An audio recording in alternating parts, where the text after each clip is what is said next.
Fala galera, beleza? Isso aqui é o Tuts e ele tá aqui para lembrar vocês que a gente ainda não acabou pilha e que pilha é um assunto que ele gosta muito, beleza? Então ele tá aqui para mandar uma força para vocês, fechou? Deixa eu guardar o Tuts aqui. Galera, o negócio é o seguinte, então a gente já viu hoje sobre DDP, complementamos o assunto, certo? Agora é um assunto muito mais pampa, beleza? A gente vai falar sobre corrosão em metal de sacrifício. Não tem isso na sua apostila, pelo menos eu não lembro de ter visto, certo? Então isso aqui é um complemento, principalmente aqui, ó, metal de sacrifício. Só que é muito importante junto com pilha. Então não fecha agora, vou fechar o vídeo porque não tem. Não, isso aqui é muito importante para pilha, beleza? Ainda mais que tem muita gente que gosta, pelo que eu perguntei para vocês. Então isso aqui é uma das partes mais legais que tem, beleza? Então ó, corrosão. Corrosão, galera, nada mais é do que uma reação que acontece de oxirredução, beleza? Então ela acontece com alguém oxidando e alguém reduzindo, alguém ganhando e alguém perdendo elétron, fechado? Só que qual que eu quero tratar com vocês? Principalmente a corrosão que a gente não deseja. Tá certo que a maioria das corrosões é indesejável, certo? Mas eu quero que você repare que a corrosão nada mais é que uma reação de oxidação. Beleza? Oxidação. Só que não é uma oxidação agradável, não é uma oxidação que a gente queira.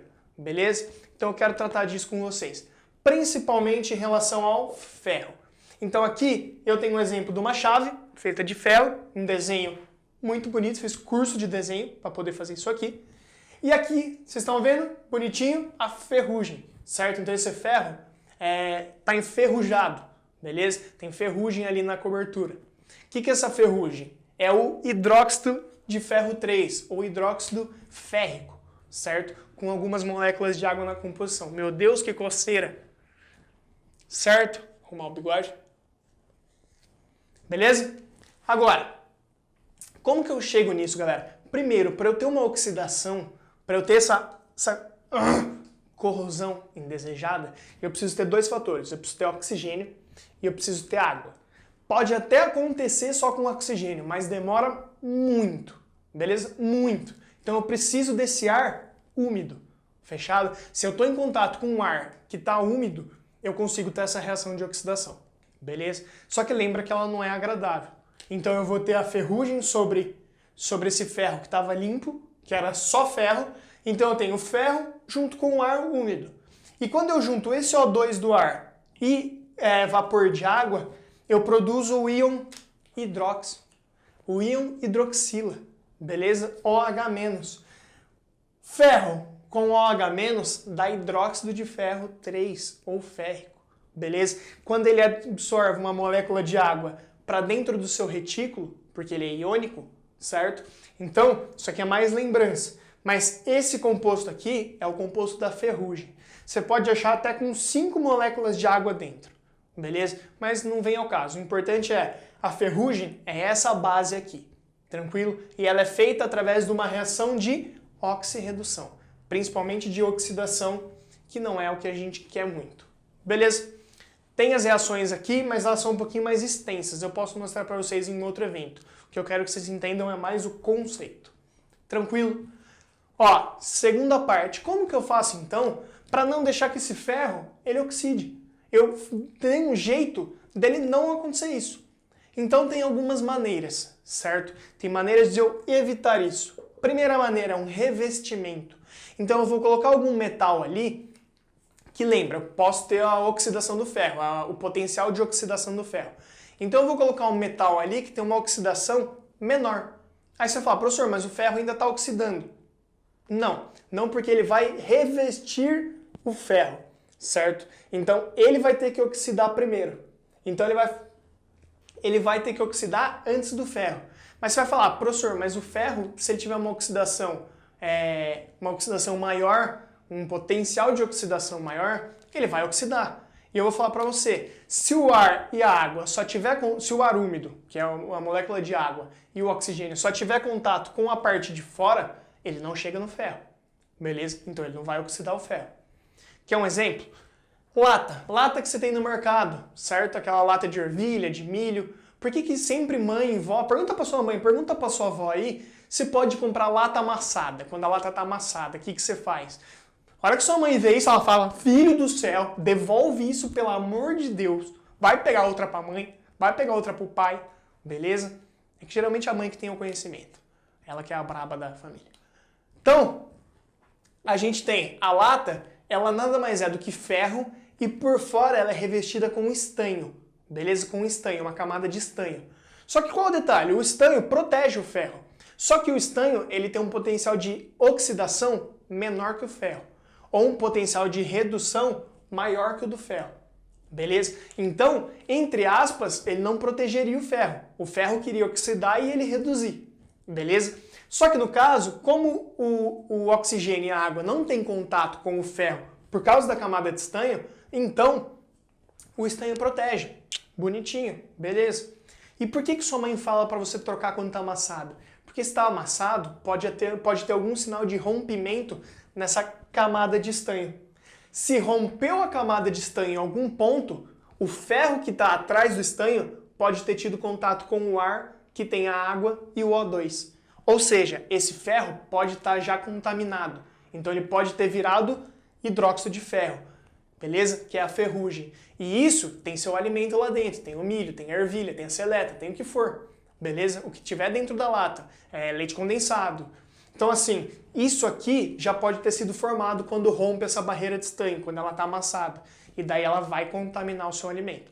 Beleza? Você vai comer isso aqui e não é legal. Tranquilo? Então por isso que não se pode pegar a lata amassada, porque você rompeu a barreira que tinha de estanho para proteger, e daí quando você rompeu, ele não pega mais a oxidação, porque ele tem um potencial de oxidação menor que do ferro. Beleza? Sim, então esse é o revestimento. Tranquilo? Agora, tem um que chama, e esse é principal, que é o metal de sacrifício. Galera, olha o nome, metal de sacrifício. Ou seja, o metal ele vai se sacrificar para proteger outro. Então, geralmente, é para proteger o ferro de novo, beleza? E o principal metal usado é o magnésio. Já vou explicar como. Então, ó, eu posso proteger prego, que eu uso na maioria das vezes zinco. O zinco ele tem um potencial de oxidação maior que o ferro. Então, o zinco ele oxida, ele forma óxido de zinco, que é uma película protetora, beleza? Então, o óxido de zinco que o zinco oxidou, forma uma película em volta para proteger. Beleza? Além do que, como o zinco ele tem um potencial de oxidação maior, ele perde esses elétrons e deixa para o ferro. Se der uma rasgadinha no zinco e o ferro tiver contato com o oxigênio e a água, tem elétron do zinco disponível para ele não oxidar. Tranquilo? E isso vai acontecer com todos que tem o metal de sacrifício. Outro, casco de barco. Casco de barco é muito comum. Se você procurar no Google foto de barco enferrujando, é horrível. E outra, você colocou o barco na água, não demora. Se não tiver metal de sacrifício, esse ferro enferruja em questão de muito pouco tempo, porque ele está em constante contato com a água mesmo, líquido, e oxigênio. Oxigênio. Vai virar um desastre. O Titanic tinha afundado muito mais cedo se não tivesse esse magnésio protegendo. Beleza? Como que é feita a maioria das proteções de magnésio? Em tubulação também é usado magnésio. Então, tubulação que pode enferrujar, a gente coloca magnésio. Como esse magnésio é colocado? Através ou de tintas, então você faz uma tinta à base de magnésio, certo? E essa tinta vai oxidar primeiro que o ferro que está lá dentro, ou você coloca placas mesmo de magnésio metálico. Então você vai lá e placa, placa, placa, e deixa tudo com placa de magnésio. Mas geralmente é a base de tinta. Fechado? Então, oxidou essa tinta, claro que você tem que trocar, não é assim também. Às vezes vai descascando, acabam os elétrons disponíveis e daí vai oxidar o ferro. Então isso aqui também tem que ser trocado, claro. Beleza? Então oxidou muito o magnésio, está prejudicando já? Você vai lá, limpa e pinta de novo. Ou coloca a placa de novo. Beleza? Mas lembre, o principal usado é o magnésio em formato de tinta ou a placa dele mesmo, ele sólido. E galera, porque ele tem um alto potencial de oxidação. Fechado? O potencial de oxidação do magnésio é mais 2,36 volts. Isso é muito alto já, beleza? Ele é muito positivo em relação ao resto.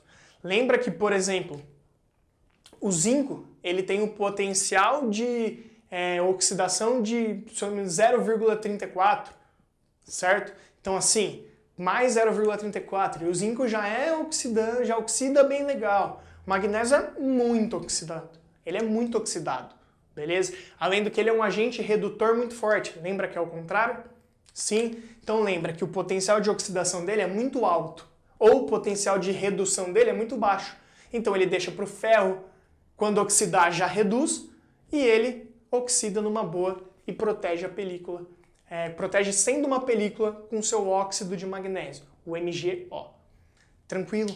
Eu sei que isso aqui é mais falado, etc. Mas eu quero que vocês entendam que isso aqui é uma das partes mais legais que tem também, certo? Então mexe com essa oxidação, redução.